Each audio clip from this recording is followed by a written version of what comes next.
సూర్యం మా ఇద్దరికంటే చిన్నవాడు. అంటే నాకు 2 తమ్ముళ్ళు, సూర్యం 2వ తమ్ముడు. సూర్యం అన్నయ్య కొడుకు, నాకు మేనల్లుడు. అది 1 సంవత్సరం క్రితం వెళ్ళాడు లోపలికి, తర్వాత సంవత్సరానికి ఎన్కౌంటర్లో చనిపోయాడు. చనిపోయి కూడా 5 రోజులు అవుతుంది అని చెప్పేసి అన్నారు. ఈలోపు పోలీసులు మేదరమెట్ల నుంచి పోలీసులు వచ్చారు. పోలీసులు వచ్చి ఇల్లు అదంతా చూసి నాన్నని కొంత లెక్కలేనితనంగా బెదిరింపుగా మాట్లాడారు.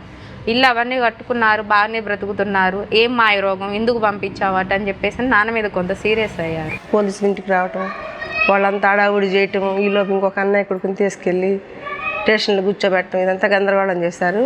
మరి ఇప్పుడు బాడీని ఎలా తీసుకొచ్చుకుంటారు ఏంటి అని చెప్పేసి అని అన్నారు.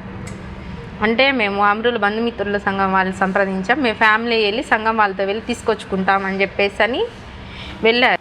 కొండ మీదకి ఎక్కించారు. కొండ మీదకి ఎక్కాము. ఎక్కితే అప్పటికే తవ్వటం మొదలు పెట్టేశారు. తవ్వి ఆ చెక్కపేటలో పెట్టేశారు, పూడ్చిపెట్టారు. తర్వాత వాళ్ళు తీసి కడిగి ఇచ్చారు. భయంకరమైన మాట, తట్టుకునేది కాదు. నేనైతే వెళ్ళిపోయా పక్కకి, నేను చూడలేదు అసలు. నాకేంటంటే ఇప్పుడు కూడా ఏంటంటే ఇంకా ఎక్కడో ఉన్నాడేమన్న ఫీలింగ్, అంటే ఆయన ముఖం కానీ ఏం లేవు. సూర్యం బాడీ ఇంటికి కుళ్ళిపోయి పురుగులు పట్టేసి వచ్చి 5 రోజులు వాడి బాడీ మీద పడితే ఆ చర్మం అదంతా నా చేతులకి చీరకి అంటుకుపోయింది.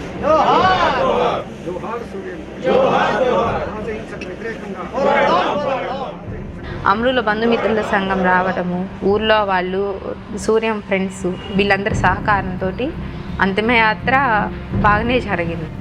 మా పరిస్థితి ఇబ్బంది ఉన్నప్పటికీ మేము తెచ్చుకోవటం అంటే మా ఒక్కళ్ళలో అయితే ఏది కాదు. వాస్తవంగా ఎంత డబ్బులు పెట్టినా కూడా అక్కడికి వెళ్ళాలి కదా, ఆ ప్లేస్కి వెళ్ళాలి. ఇదంతా తను చనిపోయిన తర్వాత తన ఇన్స్పిరేషన్ తోటి అమరుల బంధుమిత్రుల సంఘంలో చేద్దామని అనిపించింది. అందుకే అమరుల బంధుమిత్రుల సంఘంలో సభ్యత్వం తీసుకున్నాను.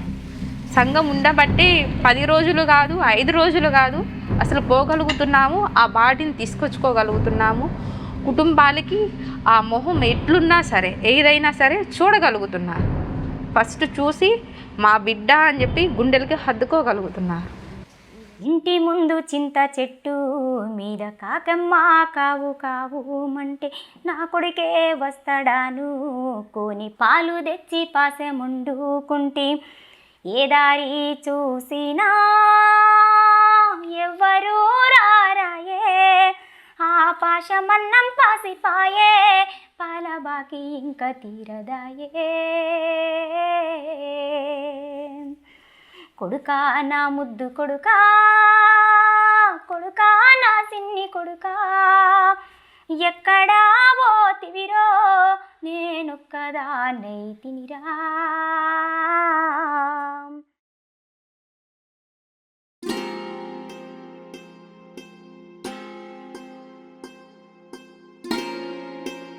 ఆమె 91లో పుట్టింది.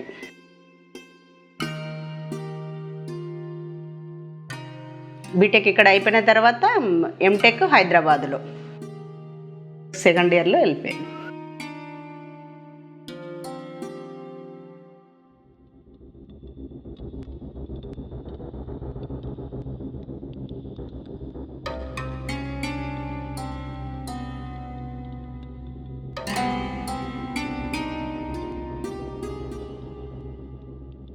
పదకొండు నెలల తర్వాత శృతి సాగర్ ఎన్నుకుంటారని తెలుస్తుంది.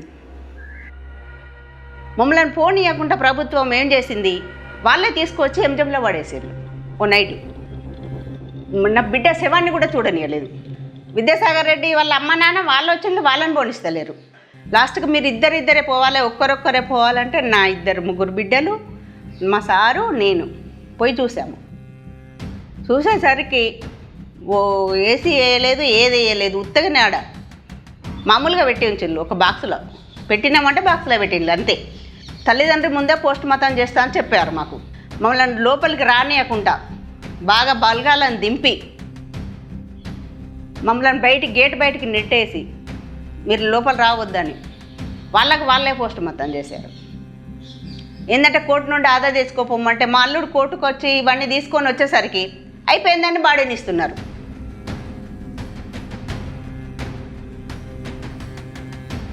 మేము తీసుకొని వస్తుంటే కూడా మా వెంట చీమల పుట్టలాగా వెంట వచ్చిండ్రు ఇంటి దగ్గర, ఎంజం నుండి ఇంటి దగ్గర వరకు కనీసము మా చుట్టాలు, మా బంధువులు, సంఘాల వాళ్ళు ఎవ్వరు వచ్చి ఇంత ఎర్రగుడ్డ కప్పి కళ్ళతోటి ఇట్లా చూసుకుందాం అన్నా కానీ చూడనీయకుండా గెదిమింది, కొట్టిండ్లు మా వాళ్ళని. ఇంటికి తీసుకొచ్చిన తర్వాత బాక్స్లో పెడుతుంటే నేనే బాక్స్ మూత పెట్టనీయకుండా మొత్తం ఓపెన్ చేశాను, ప్యాక్ చేసిన ఆమెను ఓపెన్ చేశాను. ఓపెన్ చేస్తే ఈ 2 తొడలు ఇక్కడి నుంచి ఇక్కడి వరకు చెట్టు బెరడులాగా ఒలిచినట్టుగా ఒలిసేసిళ్ళు. ఈ చెయ్యి 2 ముక్కలుగా చేసి ఇటొక్క కాటు ఇటొక్క టాకలాగా ఇట్లా సూదితోటి ఒక దొడ్డు దారంతో 2 తోళ్ళని ఇట్లా జంటు చేసి పెట్టారు. ఏళ్ళ నీర్చారు, చేతులను మొత్తం వడిగి పెట్టారు. మొత్తం నా బిడ్డను ఒక బంతిలాగా ఆడుకున్నారు. అప్పుడు ఇక సాగర్ది అయితే మొత్తం ఘోరంగా చేసిండ్లే నేను. మా ఇట్లా ఇదంతా పొడిచి ఇవన్నీ కోసేసి దవడ బొక్కలు ఇరగగుద్ది. వాళ్ళ అమ్మ అయితే 6 నెలలకి ఆ రంది పెట్టుకొని స్ట్రోక్ వచ్చి చనిపోయింది. సాగర్ వాళ్ళ అమ్మ చూడలేక, ఆ బాధ భరించలేక. అప్పటికి కూడా ఫోటోలు ఉన్నాయి. ఆ ఫోటోలు పట్టుకపోయి నేను హైకోర్టులో కొట్లాడాను. నేను ప్రభుత్వంతో బాగా కొట్లాడాను. ఇంతవరకు కూడా ప్రభుత్వంతో ఎక్కడ పోయి నేను మాట్లాడినా కానీ నా బిడ్డ గురించి ఒక మాట మాట్లాడలేదు. ఇంతవరకు న్యాయం జరగలేదు.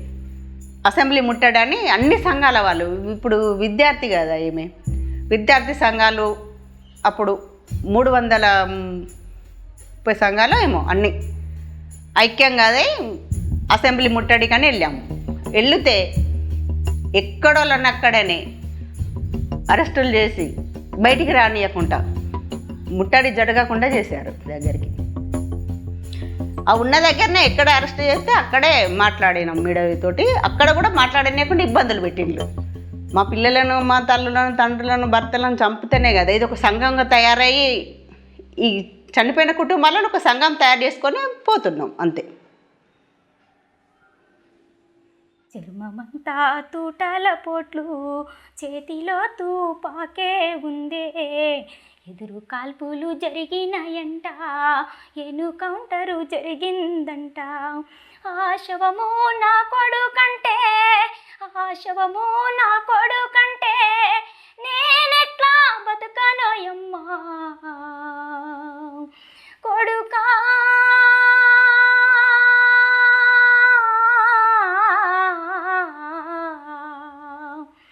బిడ్డ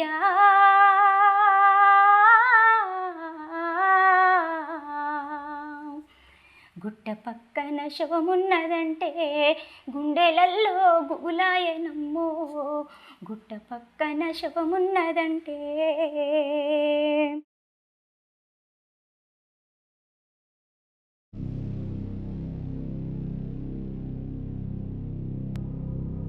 ఒక చాలా మానవీయమైనటువంటి విషాదమైన కోణం ఉన్నటువంటిది ఎన్కౌంటరు, ఏఓబి ఎన్కౌంటరు మల్కన్గిరిలో జరిగినటువంటిది. దాదాపు అక్కడికి వెళ్ళేంతవరకు కూడా ఆ ఎన్కౌంటర్లో ఎవరు అమరులయ్యారనే విషయం స్పష్టంగా తెలియదు.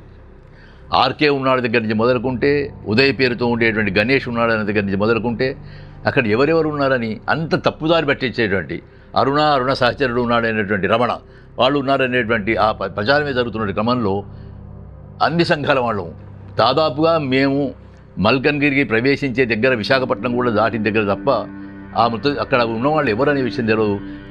అక్కడికి వెళ్ళిన తర్వాత కానీ దేవేంద్రకు తన సహచరుడైనటువంటి ప్రభాకర్ కూడా ఆ మృతుల్లో, ఆ అమరులలో ఉన్నాడనేటువంటి విషయం తెలియదు.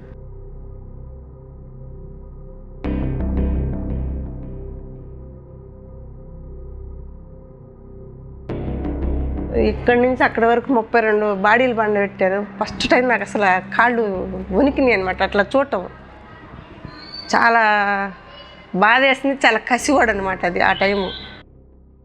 చనిపోయిన ఇంకో వ్యక్తి, అది ఆడా మగా తెలియదు. ఒక నంబర్ ఉంది, అక్కడికి వెళ్ళాము, తీశారు. డోర్ తీయగానే తల లేదట. తల లేకపోతే శవాన్ని ఎలా గుర్తుపడతాం? మొండెం ఉంది కానీ ఎవరిది అది? వెంటనే వెళ్ళిపోయి పోలీస్ ఆఫీసర్ని నేను వరవరరావు గారు అడిగాము. ఆమె ఎంత ఈజీగా తీసుకుందంటే, అవునా లేదా అండి అని ఒక కానిస్టేబుల్ పిలిచి, తల లేదంట, అక్కడేమైనా పడిపోయిందేమో వెతకండి. మరి తల లేదని పెట్టిన వాళ్ళకు, బాక్సులో కొట్టిన వాళ్ళకు, దానికి ఒక నంబర్ వేసిన వాళ్ళకు, ఫోటో తీసిన వాళ్ళకు తెలియదా? గణేష్ ఉన్నాడు అనుకొని అప్పటికే బయటకు వచ్చి ఉండేటువంటి ఆయన సోదరుడు, ఆయన పెద్దన్న ఇద్దరు కూడా ఒక పెద్ద వ్యాన్ తీసుకొని వచ్చారు బాడీ తీసుకోవడం కొరకు. అక్కడ తీరా వచ్చే వరకు అతను లేడని తెలిసి ఆ వ్యాన్ ఇచ్చి ఉన్నాడని ఊహించని వాళ్ళను అందులో వాళ్ళని తీసుకురావడానికి తోడ్పడేటువంటి క్రమం కూడా, అటువంటి ఘట్టాలు కూడా చూసాం.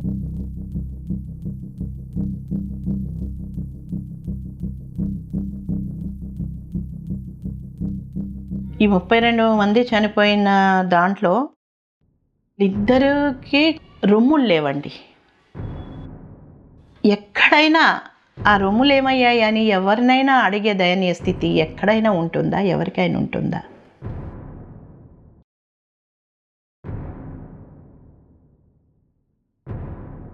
దేవేందర్ అడిగారు, పాలిచ్చిన నా తల్లి రొమ్ము లేదు, నా తల్లికి రొమ్ము లేకుండానే తెచ్చుకొని పూర్తి చేసుకున్నా.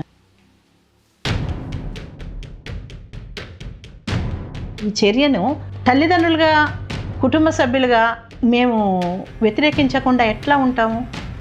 మేము మాట్లాడడానికి కారణం ఏంటి అని అంటే, ప్రతి ఒక్క సభ్యుడు కూడా రాజకీయ చైతన్యంతోనో లేకపోతే గొప్ప సాహసోపేతమైన జీవితం ఉండో మాట్లాడట్లేదు. వాళ్ళు శవాల మీద జరుగుతున్న ఈ హింస, ఇంత హింసను వాళ్ళు తట్టుకోలేకపోతున్నారు. వాళ్ళ గుండెలు అవిసిపోతున్నాయి. వాళ్ళు అది జీవితాంతం మొయ్యాలి అని అంటే చాలా చోట్ల వాళ్ళు చెప్పుకోవాలి. వాళ్ళందరినీ కూడా స్వాధీనం చేసుకోవడం కోసం అందరినీ పంపించేంత వరకు కూడా నేను, పద్మకుమారి చివరిదాకా కూడా ఉండి వేరు ప్రాంతాల నుంచి, రాజమండ్రి నుంచి కానీ లేదా దయా నల్గొండ జిల్లా వాళ్ళు కానీ వేరు ప్రాంతాల నుంచి వచ్చిన వాళ్ళు వాళ్ళందరినీ కూడగట్టడం, అక్కడికి వెళ్ళిన తర్వాత మృతదేహాలను చూసి వాళ్ళ బంధువులను పిలిపించడం కోసం చేసే ప్రయత్నాలు, మళ్ళీ రాగానే ఆ మృతదేహాల వెంట వెళ్ళి ఆ మృతదేహాల అంత్యక్రియలు జరపడం అనేవి ఇంకో రాష్ట్రంలో వెళ్ళడం అనేటువంటి సాహసోపేతమైనటువంటి చర్య కూడా అయిపోయింది.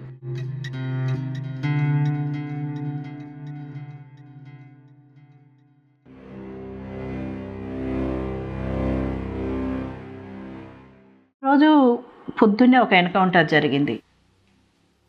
బొట్టెంతో ఎన్కౌంటర్ జరిగినప్పుడు ఇప్పుడు వార్తల్లో చెప్తున్నారు, వరంగల్లో వాళ్ళు ఉన్నారు కానీ మేము చెప్పలేము ఇప్పుడు అని చెప్పి మాట్లాడారు వాళ్ళు. ఎందుకంటే విధ్వంసాలు జరుగుతాయి అంట. వాళ్ళు అక్కడ ఎన్కౌంటర్లో అందరకం చనిపోయినరు, అర్భూషన్ వాళ్ళందరూ చనిపోయినరు అంటే అక్క వాళ్ళు చెప్పగానే ఎన్కౌంటర్ అయిందన్న వల్లే నేను బ్యాగులో ఒక డ్రెస్ వేసుకొని ఎక్కడ ఎన్కౌంటర్ అయినా నేను అట్లా పోతా సంఘంతో. మేమంతా కలిసి భద్రాచలంకి వెళ్ళిపోయాం. శవాలన్నీ భద్రాచలంకి వచ్చాయి. హాస్పిటల్ పక్కింట్లోనే ఉన్నాం. ఈ గోడను ఆనుకొనే కనీసం ఒక 15 అడుగుల దూరంలో శవపేటికలు.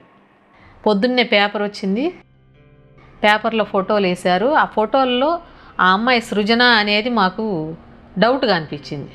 శాంతకు కూడా అది డౌట్ వచ్చింది, ఆ అమ్మాయి ఉందేమో అని డౌట్ వచ్చింది.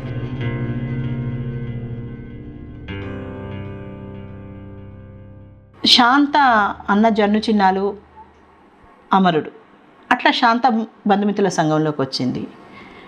బంధుమిత్రుల సంఘంలోకి వచ్చేటప్పుడు శాంత కూతురు సృజన చదువుకుంటుంది.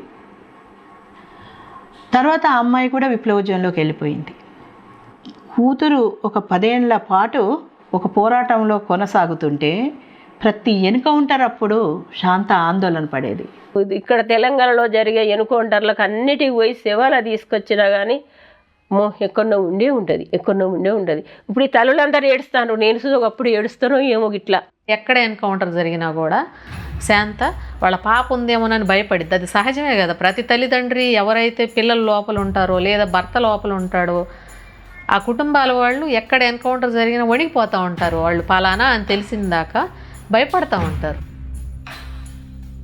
ఈనాడు పేపర్ రాగానే నేను ఆ పేపర్లో చూసి అమ్మో ఏంటిది అక్క గిట్లా అవపడుతుంది, జుట్టంతా చెల్లా చెదరమైంది, ఈ చేతులు మాత్రం నాలాగానే అవపడుతున్నాయి ఏళ్ళు అంటే, శాంతక్క ఎరా మరి నువ్వు మన బుజ్జి అనుకుంటానావా, మనం పోదామని చెప్పి నన్ను తీసుకొని వెళ్ళిపోయింది. పొద్దున్నే మేము 7 గంటలకే మార్చూరి దగ్గరికి వెళ్ళాం. శాంతక్క ఎందుకో భయంగా ఉంటాను అని పద్మక్క ఎప్పటికీ నన్ను భుజం కొట్టి ఏంటిది ఏం ఆలోచిస్తాను అనేది, ఏం లేదక్క అని అంటే ఈ శవాలల్లా ఎక్కడన్నా అవపడుతుందో ఏందో అనేది ఒక భయం మాత్రం ఉండేది నాకు. ఆ గేటు దగ్గరికి వెళ్ళాము. వెంటనే అక్కడ ఉన్న పోలీస్ ఇన్ఛార్జి వచ్చి ఒక పేపర్లో గుర్తి పట్టుకొని వచ్చి, ఎవరు కొత్తకొండ సృజననా నవతాన అని అడిగిండ్రు. నవతాన పేరు నాకు తెలియదు, నేను పెట్టుకునే సృజన కాబట్టి నాకు సృజనే అని తెలుసు అని నేనంటే 5వ నంబరు డబ్బా కాడికి పోయి చూడండి అని చెప్పగానే అనగా నీకు అర్థమైపోయింది. ఎందుకంటే ఆ అమ్మాయి ఉంటేనే వీడికి కొత్తకొండ సృజన అని వీళ్ళు అనగలిగారు అనేది మాకు అర్థమైపోయింది. ఇంకా శాంత కుప్పకూలిపోయింది.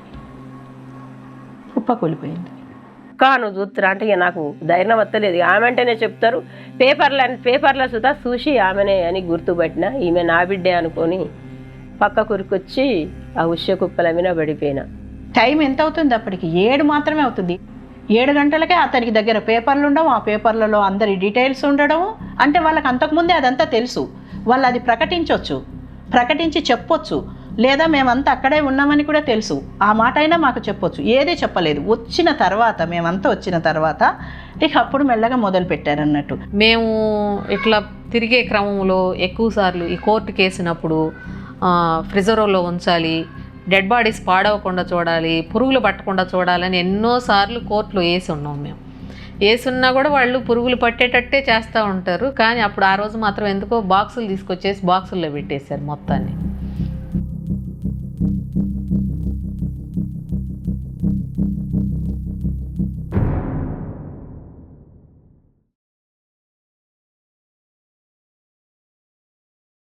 వర్షం చూసుకుంటూ వస్తుంటే అందరూ చిన్నపిల్లలు, ఆదివాసీ పిల్లలు,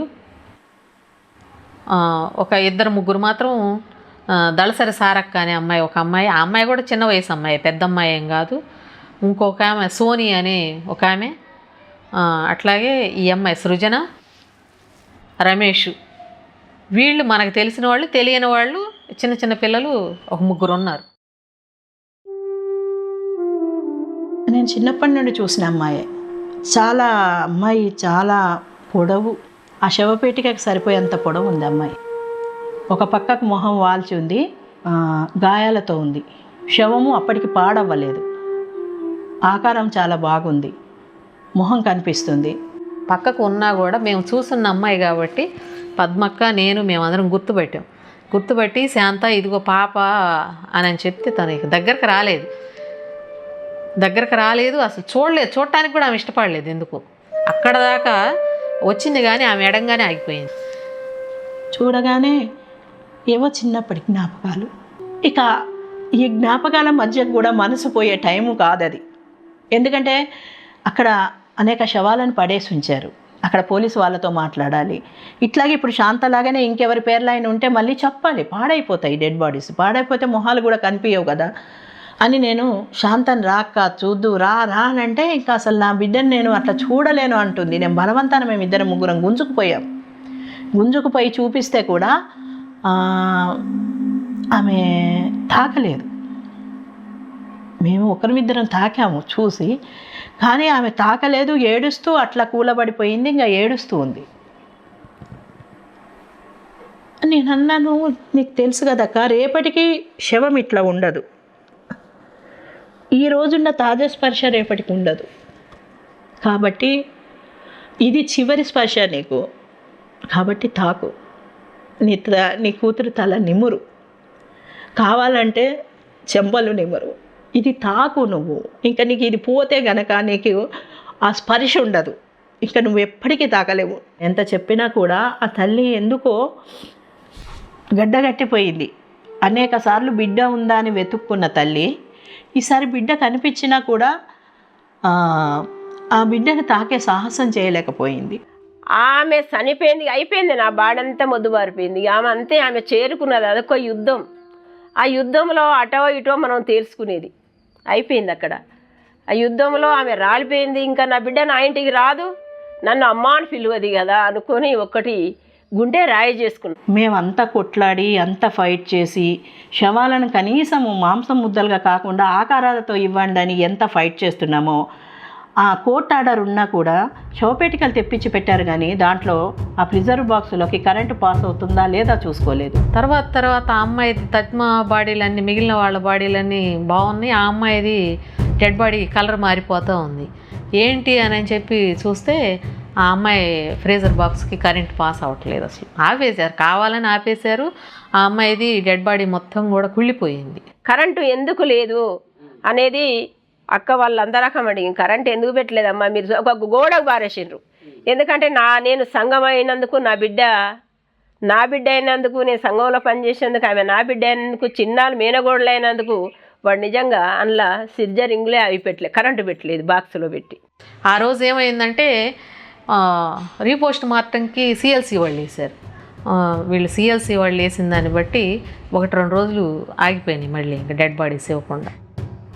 ఈ స్ట్రగుల్లో అంతా కూడా మేము 2 రోజులు ఈ శవాల కోసం ఆ కుటుంబాలను తెప్పియడం కోసం మేము యాతన పడుతున్న క్రమంలో సృజన శవం పూర్తిగా డీకంపోజ్ అయింది. ఎండాకాలం మొత్తం డీకంపోజ్ అయ్యి ఆమె తీసుకొచ్చుకునే టైంకి ఇసుక మట్టి ముద్దలు రాలుతాయి కదండి, సిమెంట్ గోడ కట్టుకోవడానికి సిమెంట్ని ఎలా కలుపుకుంటామో అట్లా ఆమె శరీరం నుజ్జు అయ్యి ఆమెను కట్టిన పాలిథిన్ నుండి అలా ఒక మాంసం ముద్దలు అలా పడిపోతున్నాయి అన్నట్టు ఛిద్రమైపోయి. అప్పుడు ఆ తల్లికి సృహ వచ్చింది, అక్క నా బిడ్డ ఇట్లయితే నేను ఎట్లా పట్టుకోవాలి, నా బిడ్డని నేను సృజనని ఎట్లా ముట్టుకోవాలి అక్క, నేను నా బిడ్డని ఎట్లా ముద్దాడాలి. మనిషి గడ్డగట్టిపోయిన మనిషి ఇప్పుడు ఆమె దాన్ని జీర్ణించుకోండి, బిడ్డ మరణాన్ని జీర్ణించుకోండి, బిడ్డని ఇప్పుడు మళ్ళీ తాకాలనుకుంటుంది, కానీ అక్కడ తాకే పరిస్థితి లేదు. రాలిపోతున్న ఇసుక లాంటి ఆ పదార్థం అది. ఏం చేయాలి, ఆ పదార్థాన్ని ఆమె ముట్టుకొని మళ్ళీ ఆ మూటలోకి వెయ్యాలి, ఆ మూటలో కట్టుకోవాలి. అది స్పర్శ కాదు, అది ఒక యాతన. అది జీవితం అంతా ఆమెకు వేదనభరితమైన స్పర్శ. లాస్ట్ వరకు సృజన శవం కాడ సుత అట్లనే కొంగులు బట్టి వసూలు చేసే టైం వచ్చింది. అందరు రకం అనుకుంటా ఇన్ని రోజులు బిడ్డ పని చేసిందని చెప్పింది, కొంగులు బట్టి వాళ్ళు డబ్బులు అడుగుతుండ్రు అనేటోళ్ళు, మా యారాళ్ళు వాళ్ళు వీళ్ళు అంటే మళ్ళీ వాళ్ళకు సరి చెప్పినాం. అన్ని శవాల కాడ సంఘం దగ్గర వస్తే డబ్బులు లేకున్నా కానీ మేము కొంగులు బట్టి చేస్తాము, వాళ్ళ కుటుంబానికి సహకరిస్తాం, అట్లే వచ్చినాం. అలాగనే సృజన సుత అట్నే చేసినాం. గుట్ట పక్కన శవమున్నదంటే గుండెలల్లో గుబులాయనమ్మో, గుట్ట పక్కన శవమున్నదంటే. మొన్న ఇంట్లో బయలెల్లే కొడుకో, మొన్న ఇంట్లో బయలెల్లే కొడుకో, జాడ లేదు జవాబు లేదు, గుట్ట పక్కన శవమున్నదంటే గుండెలల్లో గుబులాయనమ్మో, గుట్ట పక్కన శవమున్నదంటే. ఉంగరాల జుట్టున్నదంటే కన్న కొడుకే కండ్లల్లో మిదిలే, ఉంగరాల జుట్టున్నదంటే. గుర్తుపట్టాలేని ముఖము, గుర్తుపట్టాలేని ముఖము, జాడ తెలియని ఆ కొడుకు శవము, గుట్ట పక్కన శవమున్నదంటే గుండెలల్లో గుబులాయనమ్మో, గుట్ట పక్కన శవమున్నదంటే. అదే సంఘటనలో రమేష్ చనిపోయాడు. అయితే అప్పటికి 2 బాడీస్ని తీసుకుపోయారు. ఆ ఇద్దరిలో సోని అనే అమ్మాయి, ఒక అమ్మాయి, ఆ సోని భర్తే రమేష్, వీళ్ళిద్దరు భార్య భర్త. అయితే సోని వాళ్ళు ముస్లిమ్స్, అతను రమేష్ని తీసుకుపోవటానికి వాళ్ళు ఒప్పుకోలేదు. విద్యాధికుడు, హైదరాబాదులోనే చదువుకున్నాడు. అతను విప్లవోద్యమంలోకి వెళ్ళిపోయాడు. గుంటూరు అతను విప్లవోద్యమంలోకి వెళ్ళిపోయిన తర్వాత ఎప్పుడు వెనక్కి తిరిగి చూడలేదు. లచ్చన్నకు ఒక తల్లి సాదుకున్న తల్లి ఉన్నది, ఒక తల్లి కన్న తల్లి ఉన్నది. వాళ్ళిద్దరు ముసలోళ్ళు. ఆ ముసలోళ్ళు ఆ శవాన్ని తీసుకోలే. కొడుకు చనిపోతే వృద్ధాప్యంలో తెచ్చుకోలేని నిస్సహాయ స్థితి. ఇప్పుడు ఇట్లా చనిపోయాడని తెలిసింది, మేము రాలేము, కొంచెం మీరు తీసుకొని వచ్చి ఎక్కడైనా సరే మీరు ఇచ్చేస్తే మేము ఎప్పుడైనా వచ్చి ఆ స్థలాన్ని చూసుకుంటాము అని చెప్పి మాట్లాడటం జరిగింది. తల్లితో ఒక 4-5 సార్లు పోలీసుల ఆఫీసర్లకి మాట్లాడిచ్చాము. దానికోసం అని చెప్పి సంతకం పెడితే ఇస్తామన్నారు. అట్లాగే పెడతామండి అని చెప్పాను. అన్న తర్వాత పద్మ ఏమందంటే సరే నేను పెడతానులే అని చెప్పి సంతకం అని చెప్పింది. సరే పెట్టమంటే తీస్తే దాంట్లో ఏమైందంటే రమేష్ పద్మ మిత్రుడు అని చెప్పి రాసి సంతకం పెట్టమన్నారు. ఇక్కడ ఎంత పెద్ద సంఘర్షణ జరుగుతుంది. ఇది తీసుకుంటే రేపొద్దున సంఘాన్ని నిషేధించడానికి వాడికి కావాల్సిన వనరులను సమకూర్చుకుంటున్నారు వాళ్ళు. తీసుకోకపోతే ఏమవుతుంది అని అంటే ఒక శవాన్ని వదిలేసిపోయిన వెళితే కాదు, ఒక అపరిదిష్ట కూడా సంస్థ మూటగట్టుకోవాల్సి వస్తుంది. ఇప్పుడు ఆ తల్లుల కోరిక తీర్చాలనా, లేకపోతే మిత్రుడు కాదు అని చెప్పి వదిలేసి రావాలనా? ఏం చేద్దాం అనుకున్నప్పుడు అందరూ ఒకటే అన్నారు, ఇది ఈ నిమిషాన మూసేసినా పర్వాలేదు, ఈ నిమిషాన అందరిని అరెస్ట్ చేసినా పర్వాలేదు, లేదా ఎవరు తీసుకుంటున్నారో వాళ్ళని తీసుకుపోయినా పర్వాలేదు, కానీ శవాన్ని తీసుకెళ్లాల్సిందే. అదొక నిర్ణయం. ఉద్యమానికి వెళ్ళిపోయి 35 ఏళ్ళ జీవితం లచ్చన్నది అక్కడ. అసంటైనను మేము అక్కడున్న పోలీసు వాళ్ళకి ఎట్లా చెప్పేస్తాం? వాళ్ళు తీసుకుపోకుంటే సంఘం సహకరణతో అందరం కలిసి అక్కడ ఆ శవాన్ని తీసుకొచ్చుకోవాలి, వాళ్ళకి అప్పచెప్పద్దు అని చెప్పి మన సంఘం అంతా కలిసి కంబెడి పద్మక్క అక్కడ ఏం చేసిందంటే, మేము లచ్చనను సృజన గ్రామం తీసుకెళ్తాం పైడిపల్లికి. అరెస్టులే కదా, సిద్ధపడదాం. ప్రాణత్యాగాల కంటే ఎక్కువ కాదు కదా, సంఘమే కదా, ఇంకోటి పెట్టుకుందాం. ఎన్ని కుటుంబాల కాడ, ఎన్ని శవాల కాడ ఎట్లా నిలబడ్డానో ఆ శవం కాడ సుత అట్లా నిలబడ్డా. పద్మక్క కానీ వీళ్ళందరకం కలిసి మేము ఆడ నిలబడి 5 రోజుల దాకా ఎవ్వల శవాలకు వాళ్ళకి ఇచ్చిన తర్వాత లాస్ట్కు లచ్చనను నా బిడ్డ శవం తీసుకొని 5వ రోజుకు ఈ పైడిపల్లి గ్రామానికి వచ్చినాం. తీసుకొచ్చి ఊరేగింపు జరుగుతున్న టైంలో ఆ 2 తల్లులు వచ్చారు. చూసుకొని చేతులెత్తి దండం పెట్టారు ఊళ్ళో వాళ్ళకి, ఏది ఆ పైడిపల్లి గ్రామస్తులకి, అట్లాగే తీసుకొచ్చిన సంఘం వాళ్ళకి. మేము కన్నాము, మీరు మా పిల్లని తీసుకొచ్చి మాకు అప్పచెప్పి మీరు మీ వాళ్ళు అనుకున్నారు, మీకు అందరికీ వందనాలని చెప్పి దండం పెట్టారు. తీసుకొచ్చినందుకు నేను చాలా సంతోషపడ్డా, గర్వపడ్డా. ఎందుకంటే వాళ్ళు తీసుకున్న నిర్ణయం, వాళ్ళు తీసుకున్న అసంటి పనులు చాలా విమానమే పర్వతాల కన్నా చాలా విలువగల్లయి, చాలా గొప్పయి. అసంటి కొడుకుని ఎట్లా వదిలిపెట్టాలని నేను వాళ్ళ 2 తల్లులతో 3వ తల్లిగా నేను తీసుకొచ్చుకున్నా లచ్చన్నను. అది దానికోసం నేను చాలా గర్వపడ్డా, సంఘం అంతా గర్వపడ్డది. కొడుకా నా ముద్దు కొడుకా, కొడుకా ఓ సిన్ని కొడుకా, ఎక్కడా పోతివిరో నేనొక్కదాన్నై తినిరా, కడుపారాగన్నా నీ కన్న తల్లినిరా, కళ్ళరా చూద్దామని నేను కలలెన్నో కన్నరా, నల్లని కాకెమ్మతో చల్లంగా కబూరంపు కనబడ్డోళ్ళను అడిగినా కానరావాయ కొడుకా, కొడుకా నా ముద్దు కొడుకా, కొడుకా నా సిన్ని కొడుకా, ఎక్కడా పోతివిరో నేనొక్కదాన్నై తినిరా, కొడుకా నా ముద్దు కొడుకా, కొడుకా నా సిన్ని కొడుకా, ఎక్కడా పోతివిరో నేనొక్కదాన్నై తినిరా.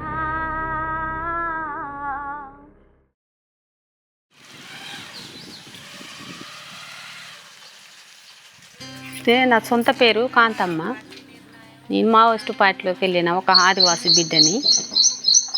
వెళ్ళిన తర్వాత ఇంటికాడ చదువుకోలేదు, పార్టీ చదివే కొంచెం అప్పుడు పార్టీలో మంచిగానే చదువుకున్న, పేపర్ బట్టి చదివేది, అన్నీ తెలవని కూడా అడిగి తెలుసుకున్నా. కొన్ని రోజుల తర్వాత పెళ్లి చేసుకున్న పార్టీలని. నాకు ఒక పాప అయింది, బయటకు వచ్చేసిన.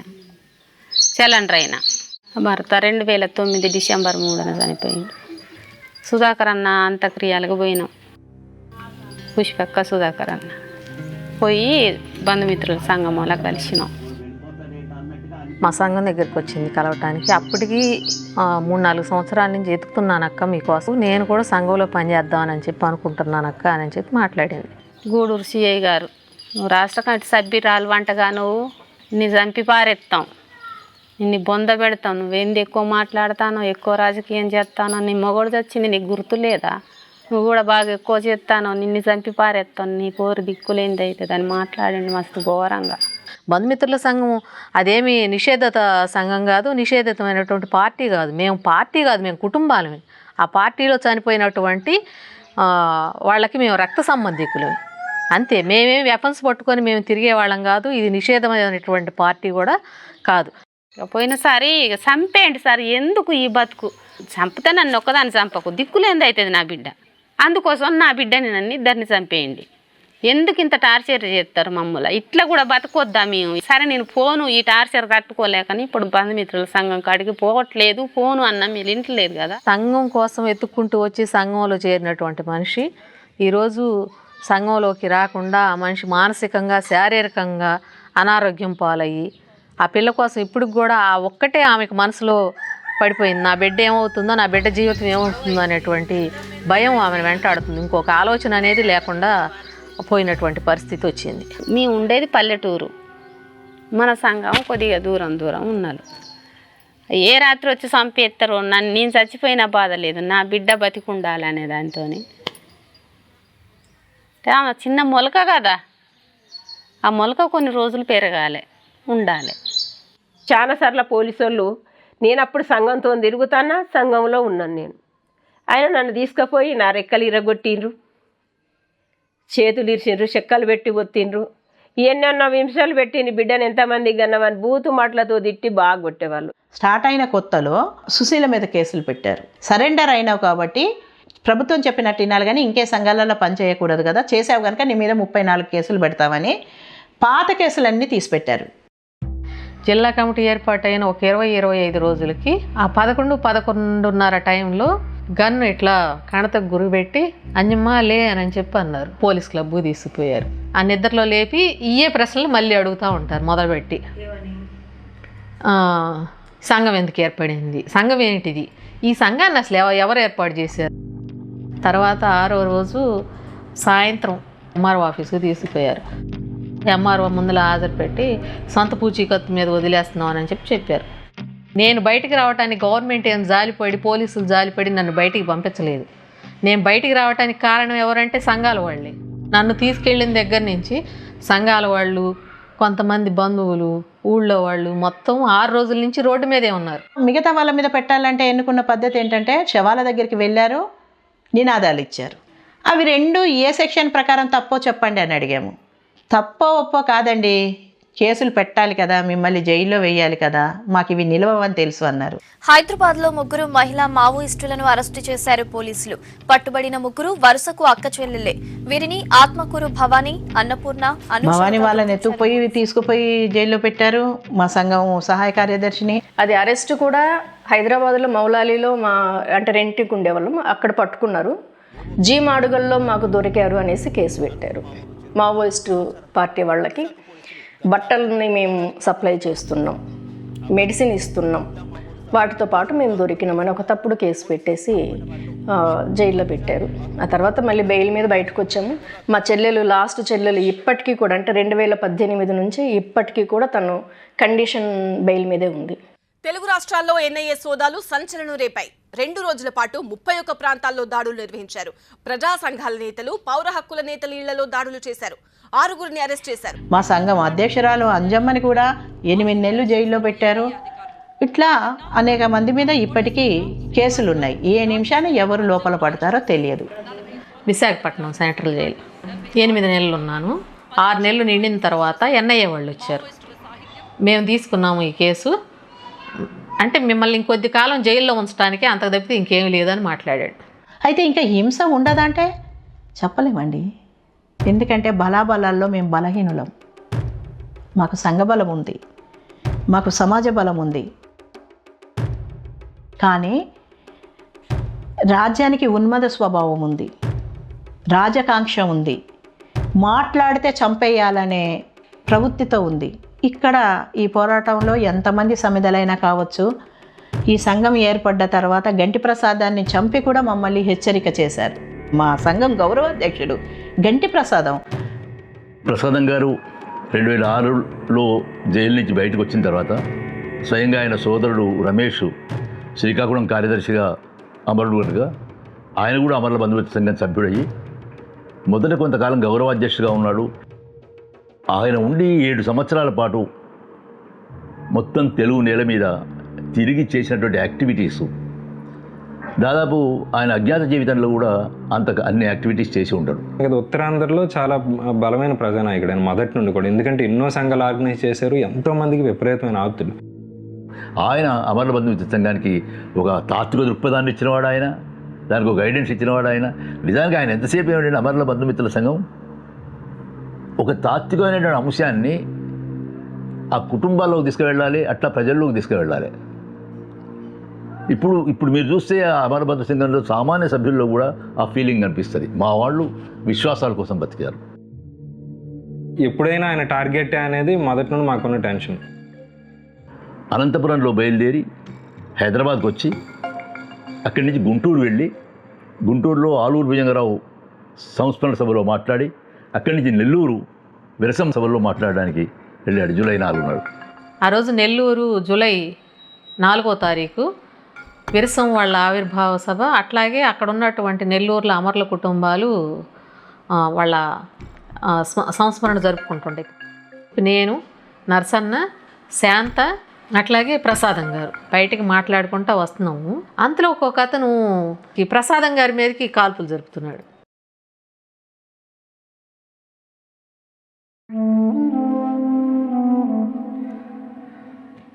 ఇంకా మేము అక్కడికి వచ్చేటప్పటికి అది ఎలా జరిగింది అనేది అప్పుడు నాన్న మీద దాడి జరిగినప్పుడే అంజమ్మ కూడా పక్కనే ఉన్నదని నాకు తెలిసింది. అంజమ్మ నాకు చాలాసార్లు అంటే 1-2 సార్లు చెప్పబోయింది ఏం జరిగింది అనేది. బట్ దాన్ని స్వీకరించే శక్తి నాకు ఎప్పటికీ లేదు. మెలిక కత్తులు ఉంటాయంట, ఇట్లా మెల్దిరి ఆ కత్తి లోపలికి ఇక్కడ ఊపిరితిత్తి దగ్గర పొడిచి తిప్పి లాగటం మూలాన ఈ బుల్లెట్స్ అయితే వాళ్ళు బయటకు తీయగలిగారు, కానీ అది ఆ ఊపిరితిత్తుల దగ్గర ఉన్నటువంటి పొర చిరిగిపోయి దానికి బ్లడ్ కారుతూ ఉండి ఆయన బతకలేదు అనేది డాక్టర్లు చెప్పారు. దానికి 8 గంటల పాటు మేము శ్రమించినా కూడా దాన్ని మేమేం చేయలేకపోయాం, మా వల్ల కాలేదని చెప్పారు. ఆయన చివరి మాటలు ఖచ్చితంగా ఆయన ఏంటనేది చెప్తే జీవితం అంతా అలాగే బతికాడు. ఆయన చనిపోయినప్పుడు అలాగే. డాక్టర్ గారితో కూడా ఏం చెప్తున్నాడంటే, ఏమండి వీలైనంత వరకు నన్ను బతికించండి, నాకు ఇంకా ప్రజల కోసం పనిచేయాలని ఉంది. అదే మావ చెప్తాడండి, నాకు అది చాలా ఇష్టం. విప్లవం కోసం చనిపోవడం కష్టం కాదు, విప్లవం కోసం బతకడం చాలా కష్టం. నన్ను చంపగలరు కానీ వాళ్ళు నా స్ఫూర్తిని చంపలేరండి. వాళ్ళు ఆయన విపరీతమైన జీవిత ఇచ్చని ప్రకటించాడు. ఎప్పుడు దుఃఖమే దుఃఖమే దుఃఖమే కాదమ్మా, పోరాటం ఉండాలని చెప్పిన వాళ్ళలో వెంటి ప్రసాదం గారు. అంటే పురుషోత్తముడు ఎట్లాగైతే సిఎల్సిలో పనిచేస్తున్న క్రమంలో న్యాయవాదిగా ఉన్నప్పటికీ కూడా ఆయన బయట కూడా అజ్ఞాతంలో ఉన్న విప్లవకారుడు చేసిన దానికంటే ఎక్కువ పని చేస్తున్నాడని కక్షతో ఎట్లాగైతే చంపేశారో సరిగ్గా గంటి ప్రసాద్ కూడా అట్లా చంపేశారు.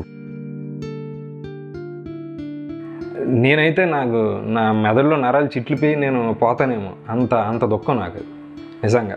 ఆ సమయంలో అమరుల బంధుమిత్రుల సంఘం కనుక లేకపోతే దట్ ఈస్ డెత్ సెంటెన్స్. నాకైతే నేను ఉండలేని మనిషిని ఖచ్చితంగా చెప్పగలను అది.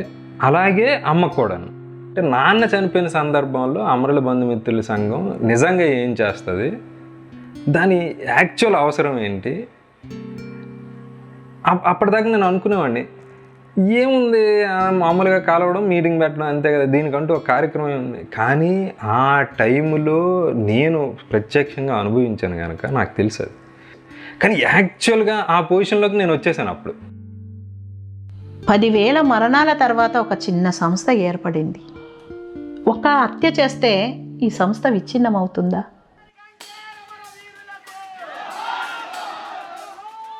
ప్రతి సంవత్సరం జూలై 18 సంఘం ఏర్పడిన రోజున కొన్ని వందలాది కుటుంబాలు వచ్చి ఆవిష్కరణ చేసుకుంటాయి. ఆ సభకి ప్రతి ఒక్కరు అమరుల కుటుంబమే. బిడ్డ చనిపోయో, భర్త చనిపోయో, నాలాంటి తమ్ముళ్ళు లేకపోతే అన్నలు, అక్కలు, ఎవరో ఒకరు వాళ్ళని చూస్తుంటే అంటే బాధ నాదే కాదు, నాలాంటి వాళ్ళు చాలామంది ఉన్నారు అని అలా అనిపిస్తుంది అన్నమాట. ఆ రోజంతా దుఃఖము, సుఖము, ఆనందం అన్నీ పంచుకుంటాం. అయితే పోరాటం అంటే త్యాగాలు తప్పవు. ఆ త్యాగాలతో మేము మీటింగ్ పెడతామన్న ఒక నెల రోజుల 20 రోజుల ముందు సందే ఆడ మామూలుగా వస్తూనే ఉంటారు, పోతాడు. ఎందుకంటే మమ్మల్ని భయపెట్టియాలని.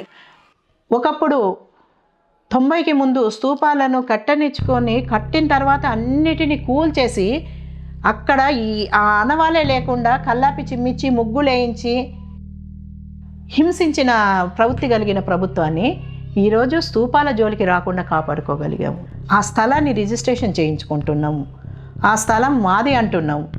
చనిపోయిన రోజు సూర్యాంది స్తూపం కట్టుకున్నాం. అయితే స్తూపం కట్టుకోవటానికి కూడా ఏంటంటే ఆర్థికంగా ఇంటికాడ అయితే ఇబ్బంది, కొంత తెలిసిన వాళ్ళు రిలేషను అట్లా కొంచెం సంఘం వాళ్ళు సహకరించడంతో కట్టుకున్నాం.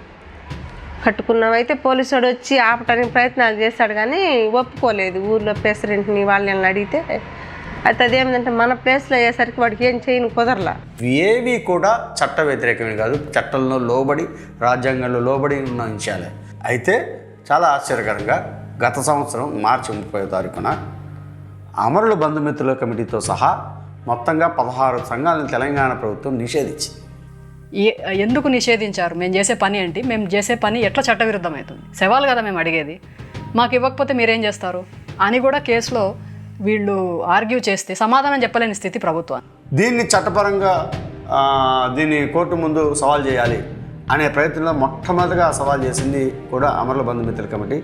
సరిగ్గా 23వ తారీఖు 24వ తారీఖు జూన్న ప్రభుత్వమే ఈ నిషేధాన్ని వెనక్కి తీసుకుంది, ఉపసంహరించుకుంది. రివోక్ జీవో ఒకటి ఇష్యూ చేసింది. ఎందుకని నిషేధం పెట్టింది మార్చి 30వ తారీఖున? ఎందుకని జూన్ చివరి వారంకి వచ్చేసరికి 3 నెలలు తిరగకుండా ఎందుకు వెనక్కి తీసుకుంది అని అంటే వాళ్ళకే అర్థమైంది. ప్రభుత్వానికి ప్రభుత్వ న్యాయవాదులే పోతే చెప్పుంటారేమో ఇది నిలవదు. ఎందుకంటే ఈ నిషేధం చేయాలంటే పాటించాల్సిన ఏ చట్టం ద్వారా అయితే నిషేధిస్తున్నామో ఆ చట్టంలో నిర్దేశించిన సెక్షన్ల ప్రకారమే మీరు ఏ పద్ధతి పాటించలేదు కాబట్టి ఇది నిలవదు, ఇది కొట్టేస్తారు. మీరు ఏడుస్తారు, రాజకీయాలకు సంబంధించిన పొలిటికల్ వైబ్రేషన్స్ వస్తాయి కాబట్టి తల్లులను ఏడవనివ్వరు. మీరు స్తూపం కట్టుకుంటారు, అది ఒక అకేషన్ అవుతుంది, అది ఒక పొలిటికల్ అకేషన్, ఒక సంస్కృతి, ఒక కల్చరల్ అకేషన్ అవుతుంది. వందల వేల మంది అక్కడ గుమిగూడతారు. ఏ రాజకీయాలనైతే సమాజంలో లేకుండా చేయాలి అనేసి, ప్రజల మధ్య చర్చనీయాంశం కాకుండా చేయాలని, ప్రజల భావోద్వేగాలలో భాగం కాకుండా చేయాలని, ప్రజల జ్ఞాపకాలలో భాగం కాకుండా చేయాలని రాజ్యం ప్రయత్నం చేస్తూ ఉంటుందో బంధుమిత్రుల సంఘం ఆ అన్ని తలుపులను బద్దలు కొట్టింది. మేము చేసిన పోరాటాలలో మొన్నటికి మొన్న చర్చలకు వచ్చిన విప్లవకారు రామకృష్ణ చనిపోయాడు. ఆయన మీద వచ్చిన వ్యాసాలను, కవితలను, ఆయన రాసిన రచనలు కలిపి ఒక పుస్తకము తీసుకురావాలని శిరీష అనుకుంది, రామకృష్ణ భార్య. దానికి బంధుమిత్రుల సంఘంగా మేము సపోర్ట్ ఇచ్చాము. బంధుమిత్రుల సంఘంగానే ఆ ప్రచురణ తీసుకురావాలనుకున్నాం. దానికి సంబంధించిన సహకారాన్ని అంతా అందించాం. పోయిస్ట్ అగ్రనేత ఆర్కే జీవిత చరిత్రకు సంబంధించిన పుస్తకాలను సీజ్ చేశారు హైదరాబాద్ పోలీసులు. అంబర్పేట్, ముసారాంబాగ్లోని నవ్య ప్రింటింగ్ ప్రెస్లో వీటిని స్వాధీనం చేసుకున్నారు. జ్ఞాపకాలు, కవితలు, పాటలు లేదా సంపాదకీయాలు, పత్రికల్లో వచ్చిన సంపాదకీయాలు, ఇవన్నీ కూడా నిజానికి ఏ చట్టం కింద కూడా అవి నిషేధించాల్సినటువంటి మెటీరియల్ కాదు. దాన్ని వాళ్ళు నిషేధంగా చూపించి పబ్లిక్ సెక్యూరిటీ యాక్ట్ కింద కేసు పెట్టారు. 1000 పుస్తకాలను స్వాధీనం చేసుకున్నాం. దాంట్లో జరిగిన నేరం ఏంటి చెప్పండి అని మేము కోర్టుకు వెళ్ళాం. నోటిఫికేషనే లేనప్పుడు దాన్ని స్వాధీనపరచుకోని చెప్పే అధికారం కమిషనర్కి లేదు, కమిషనర్ కింద పనిచేసే అధికారికి అంతకన్నా లేదు. కాబట్టి ఇది చెల్లుబాటు కాదు అని అంటే కోర్టు మొత్తంగా ఆ కేసును మొత్తం కొట్టేసింది. అసలు ఈ ఎఫ్ఐఆరే చట్టం ముందు నిలవదు, తక్షణమే ఆ పుస్తకాలు వాళ్ళు స్వాధీనపరచండి అని చెప్పి కొట్టాడు. 100కి 90% బూటకపు ఎన్కౌంటర్లే జరుగుతుంటుంది. బూటకం పట్టుకొని కాల్చి చంపేసి వాళ్ళు మా మీద కాల్పులు జరిపారు, మేము కాల్చాము. ఎందుకు ఇట్లాంటివన్నీ కూడా జరుగుతున్నాయి అని అంటే ఎవ్వరూ చేయనటువంటి పని ఒక మనిషి తలకి వెలగట్టడం, ఆ తల మీద వెల కోసము వీళ్ళు వేట కుక్కల్లాగా వెంటబడి ఎక్కడున్నారు ఏంటి అని సమాచారంతో, పక్క సమాచారంతో చుట్టూ కమ్ముకొని వాళ్ళని కాల్చి చంపేసి వాళ్ళు మా మీద కాల్పులు జరిపారు, మేము కాల్చాము, దాంట్లో వాళ్ళు చనిపోయారు అని చెప్పి అబద్ధం చెప్పటం, సంబరాలు చేసుకోవటం, డబ్బులు తీసుకోవటం. దీనికి ఎవరు పోలీసులు బాధ్యులని మేము అనలేకపోతున్నాం. ఎందుకంటే వాళ్ళని ఉసిగలుపుతుంది ఎవరు అంటే ప్రభుత్వం. మనిషిని చంపడమే అంటే ఏంటంటే బ్రతికియగలిగే పరిస్థితుల్లో ఉన్నప్పుడు కూడా ఒక వ్యక్తిని అంటే అతన్ని బయటకు తీసుకొచ్చి వైద్యం చేయించి అతని నుంచి నీకు కావాల్సిన ఇన్ఫర్మేషన్ నువ్వు రాబట్టుకోగలగాలి. అది కాకుండా బ్రతకగలిగే పరిస్థితుల్లో ఉన్నప్పుడు కూడా నువ్వు పోయి చంపేసావు. నా తమ్ముడు శవాన్ని పక్కలో తల వైపు 2 చోట్ల ఉన్నాయి బుల్లెట్లు.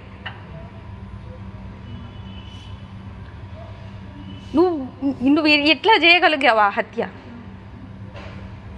నీకంతమైన అంత క్రూరమైన మనస్తత్వం ఎక్కడి నుంచి వస్తుంది? మళ్ళీ ప్రశ్నించే మా మీది నువ్వు మళ్ళీ తిరిగి ఎన్ఐఏ కేసులు, దాడులు, ఇళ్ళ మీద పడి గొడవ చేసి బెదిరిస్తున్నావు. మమ్మల్ని 8 నెలల పాటు జైల్లో ఉంచడం జరిగింది. ఆ కేసులు ఇప్పుడు నడుస్తున్నాయి. ఆ కేసుల్లో మాకు వాళ్ళు ఎంత తొందరగా ట్రయల్స్ తీసుకొచ్చి శిక్షలు వేయించాలా అని చెప్పి ప్రభుత్వం ఉవ్విళ్ళు ఊరుతుంది. అంటే నువ్వు ఇంత అరాచకమైనా చేయొచ్చు, ఏమైనా చేయొచ్చు, అంటే బ్రతకగలిగిన మనిషిని కూడా నువ్వు తీసుకెళ్ళి చంపి ఇచ్చేయచ్చు. కానీ దాని గురించి ఎవరు ప్రశ్నించకూడదు. రాజద్రోహం అని, ఊపా కేసులని ఇవన్నీ పెట్టి చిత్రహింసలు పెడుతున్నాం. దీనికోసమని మేము ఒకరోజు ఏర్పాటు చేసుకుంటే దానికి కూడా 100 మంది పోలీసుల మధ్య, ఆంక్షల మధ్య ఆ సభ జరగాలి. అంటే మేము స్వేచ్ఛగా ఏడ్చుకోవడానికి లేదు, బాధపడడానికి లేదు. మేము పెద్దగా ఏడ్చినా నీకు బాధే, మేము ఒక పక్కన కూర్చొని దాని గురించి చర్చ పెట్టినా నీకు బాధే. రాజకీయాలు అక్కర్లేదు, మేమెవరం రాజకీయాలు మాట్లాడము. కానీ చనిపోయిన మనిషి రాజకీయాలు మాట్లాడాడు. ఆ రాజకీయాలు నీకు నచ్చక చంపావు. మేము అడవిలో అజ్ఞాత వ్యక్తులం కాదు, అడవిలో పనిచేస్తలేము. ఒవ్వరు సిద్ధాంతం వాళ్ళకు ఉంటుంది. మనం పిల్లలంగా అంటాం, వాళ్ళు ఏదనుకుంటారు 10 సంవత్సరాలు 15 సంవత్సరాలు మన మాట తర్వాత మన మాట ఎవరు వినరు. ఎవరి చైతన్యం వాళ్ళకు ఉంటుంది. ఏ తల్లిదండ్రులైనా పంపరు. కాబట్టి ఈ పోలీసు వాళ్ళు ఏం చేస్తారంటే ఇండ్లకి పోయి తల్లిదండ్రులను ఇబ్బంది పెట్టడం, ఒకవేళ వాళ్ళ తోడబుట్టిన వాళ్ళు ఏమైనా ఎంప్లాయీస్ ఉంటారు, అక్క చెల్లెలు ఉంటారు, వాళ్ళని ఇబ్బంది పెట్టడం, అట్లాంటిది మాత్రం సీరియస్గా మానుకోవాలి. మా ABMS నుండి ఖచ్చితంగా మేము మా సంఘాన్ని మేము ఖచ్చితంగా పనిచేస్తాం, శవాలను తీసుకొచ్చుకుంటూనే ఉంటాం. నువ్వు చెప్తున్నావు చిన్నగా వెళ్ళాడు, దళ సభ్యుడు అయ్యాడు, కమాండర్ అయ్యాడు, రాష్ట్ర నాయకుడు అయ్యాడు, సెంట్రల్ కమిటీ అయ్యాడు, కాబట్టి మేము 20 లక్షలు అతనికి పెట్టాము, ఆడు పెద్ద నాయకుడు కాబట్టి చంపేస్తున్నాం అంటున్నావు. మా పిల్లలు మంచి వాళ్ళు అనేది మా విశ్వాసం, అది మేము మాట్లాడతాం. అది హక్కు తల్లిదండ్రులకి. చివరి క్షణంలో వాళ్ళ బిడ్డలను తీసుకొచ్చుకొని వాళ్ళు కోరుకున్న విధంగా ఆ అంతిమ సంస్కారం జరగడం అనేది వాళ్ళ హక్కు. ఆ హక్కు ఉపయోగించుకోవడానికి వాళ్ళకు ఉన్నటువంటి రాజ్య నిర్బంధంలో నుంచి వాళ్ళు ఉపయోగించుకోలేకపోవచ్చు. వాళ్ళకి మేము సపోర్ట్గా ఉంటున్నాం. ఆ హక్కును వాళ్ళకు గుర్తు చేస్తున్నాం, గవర్నమెంట్కి గుర్తు చేస్తున్నాం. వాళ్ళు రాజ్యము కానీ లేక ప్రభుత్వాలు కానీ పాలకులు కానీ వాళ్ళు ఒకటవుతున్నారు. కానీ మన పిల్లలు చనిపోయిన నెత్తురు తడి ఆరకముందే మనం ఒకటి కావట్లేదు. బలమైన సూత్రం ఉన్నది ఈ సంఘంలో. రక్త సంబంధానికి చాలా బలం ఉంటుంది. ఆ బలమే ఇక్కడికి తీసుకొచ్చింది వీళ్ళను. ఆ బలమే వీళ్ళకు ఈ రాజకీయాలను నేర్పింది. సంఘము అని అంటే ఇదేదో ఎక్కడి నుంచో ఊడిపడింది కాదు, లేదంటే మేమేమి రాజకీయంగా చైతన్యవంతం అయ్యి మాకై మేము వచ్చి వేరే విడిగా పెట్టుకున్న సంఘం కాదు. కుటుంబాల నుంచి ఒక మనిషి లాస్ అయిన మీదట ఆ కుటుంబం పడేటువంటి ఇబ్బందులు మొత్తాన్ని భయభ్రాంతులు చేస్తున్నటువంటి క్రమంలో పెట్టుకున్నది మేము. ఇది అయితే బంధుమిత్ర సంఘం చేసింది ఏంటంటే మనుషులందరికీ చాలా సహజంగా ఉండే దుఃఖాలను, వాళ్ళందరూ దాన్ని తమ సొంత దుఃఖము అని, తమ ఒంటరి దుఃఖము అనుకునే దుఃఖాలను, బంధుమిత్రుల సంఘం ఇది ఒంటరి దుఃఖం కాదు, ఇది సమాజానికి సంబంధించింది, ఇది ఒక సామూహికమైనది. ఇది ప్రత్యక్షంగా పోరాటంలో పాల్గొన్న వాళ్ళని వీళ్ళు తీసుకొస్తున్నారు అనేటప్పటికీ ప్రభుత్వానికి చాలా కంటగింపు.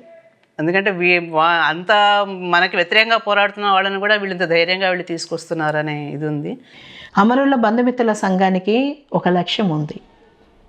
అది ఏంటి అంటే చనిపోయిన తమ పిల్లల్ని వాళ్ళు బాహటంగా స్మరించుకోగలిగిన, బహిరంగంగా వాళ్ళ రాజకీయాలను చెప్పుకొని స్మరించుకునే స్థితి ఉండాలి.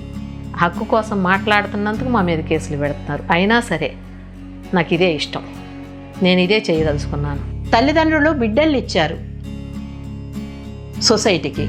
వాళ్ళు సొసైటీ నుండి కోరుకుంటున్నది ఏంటంటే వాళ్ళ త్యాగాలకు గౌరవం. చట్టబద్ధంగా వ్యవహరించడం అంటే ఏంటో బంధుమిత్రుల సంఘము, అమరుల కుటుంబాలు నిమిషానికి ప్రభుత్వాలకు, పోలీస్ డిపార్ట్మెంట్కు తెలియజేస్తున్నారు. చట్టబద్ధ పాలన అంటే ఏంటి, దాంట్లో పద్ధతులు పాటించడం ఏంటి అనే దాన్ని కూడా చివరికి బుద్ధి కూడా చెప్పాల్సిన పరిస్థితిలోకి ఈరోజు చదువుకోలేని, ఒక ఉనికి పలుకుబడి ఎక్కువగా లేని తల్లిదండ్రులు ప్రభుత్వానికి చెప్పాల్సిన పరిస్థితి. ఇది ప్రభుత్వాన్ని మెడలు వంచడం అంటే అని మేము అనుకుంటున్నాము.